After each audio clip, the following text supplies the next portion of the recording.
الناس اللي شغاله في البنك الاهلي المصري دي ده ميكس بين ان هو اما تكون انت ابن عاق اصلا، ويعني امك مش راضيه عنك وابوك غضبان عليك، والاتنين قرروا ان هم يدعوا عليه في ليله القدر في صلاه الفجر مثلا او في الكعبه.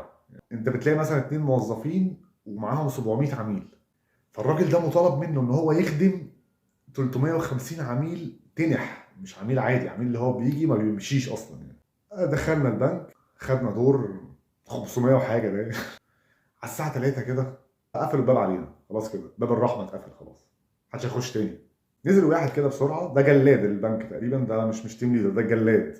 ده كان ناقص ينزل بس بكرباج، ينزل يكربك العيال وهي شغاله عشان خاطر اتاخروا، يعني ازاي ما خلصوش 700 عميل في 6 ساعات. ابتدى ياخد الناس اللي قاعده مستنيه، ياخدها يطلعها فوق. خلصت ده انا عايزه، اخرج منين بقى؟ هاجي بقى الحساب بقى، يوم الحساب. قال لي حضرتك هتطلع فوق، ودي اول مره اشوف باب من فوق، يعني انت هترميني من فوق؟ طيب انا مش ذنبي طيب.